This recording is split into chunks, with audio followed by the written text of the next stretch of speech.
আজ কাজের বৌদির বাড়িতে গিয়েছিলাম, গিয়ে দেখলাম বৌদি বাড়িতে নেই। তারপর বৌদিকে ফোন করলাম, বৌদি বলল আমার মায়ের শরীরটা ভালো নয়, আমি তাই চলে এসেছি মায়েদের বাড়ি।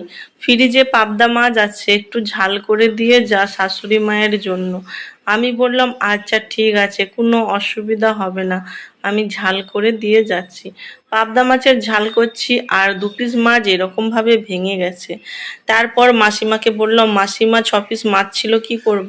মাসিমা বলল সব মাছই করে ফেল। আমি 6 পিস মাছ করলাম, কিন্তু 2 পিস মাছ ভেঙে যাওয়ার পর মাসিমা বলল ভাঙা মাছ 1 পিস আর ভালো মাছ 1 পিস নিয়ে চলে যা তোর মেয়ের জন্য। আমি একা কত খাবো, এত আমি খেতে পারবো না। তখন আমি ভাঙাটা আর গোটাটা নিয়ে চলে এসেছি। মাসিমা বলল একটা ভাঙা পিস রেখে দে, আমি খেয়ে নেব। তারপর মেয়েকে আর মেয়ের বাপকে দিলাম ভালো গোটা মাছটা, ওদের দিকে আধখানা করে দিয়েছি। আর আমি এই যে ভাঙা মাছটা নিয়েছি।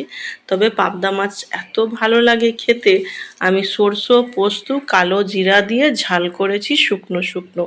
মাসিমা বলেছিল শুকনো শুকনো ঝাল করতে, ওই ঝালটা নাকি মাসিমার বেশিই ভালো লাগে। আমি বললাম আচ্ছা ঠিক আছে তাই মাসিমা। মাসিমা বলল শিলে বাটনাটা বাটবি। আমি শিলেই মশলাটা করলাম, মিক্সচার আর চালালাম না। আর মাসিমার জন্য একটু ভাত করে দিয়েছি, ডাল করে দিয়েছি, আর বেগুন ভাজা আলু ভাজা বলেছিল ওইগুলো করে দিয়েছি। মাসিমাকে বললাম একটা তরকারি করে দিই। মাসিমা বলল না, ওই আলু ভাজা বেগুন ভাজা আর মাছের ঝাল দিয়ে আমি ভাত খেয়ে নেব।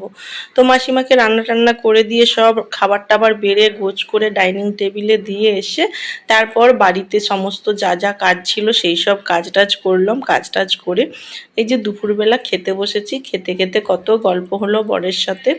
আজকে মাঠে আর যাব না, কারণ মাঠের জমি পুরো পরিষ্কারই হয়ে গেছে। তো বিকেলবেলা আজকে একটু ঘুমোবো ভাত টাত খেয়ে দে। আমি প্রায় সপ্তাহখানেক দুপুরবেলা ঘুমোইনি, চোখে ঘুম ঢুলঢুল করছে।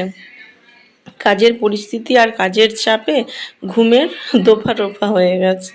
বরমশাই বলল তোমাকে আর মাঠকে যেতে হবে না, তাহলে তুমি ঘুমো আর আমি চলে যাই। আলগুলো একটু ছেটে দিয়েছি আর কিছু বর্মা নিয়ে এসেছি, আসবো। কারণ পাশের বাড়ির আমাদেরকে বৌদি বলেছিল তাদের মুরগি পোষেছে, তো মুরগির জন্য ওই বর্মা নিয়ে আসলে ছোট ছোট করে কেটে মুরগিকে সিদ্ধ করে খেতে দেবে। তো বরমশাই বলল তাহলে আমি ওদের দিকে 2টা বর্মা এনে দিই। আমি বললাম আচ্ছা ঠিক আছে, তবে হ্যাঁ আমার বরমশাই যে বর্মা টর্মা এনে দেয় ওরা কিন্তু ডিম দেয়। আমার দিকে একদিন 4টে ডিম দিয়েছিল, একদিন 3টে ডিম দিয়েছিল।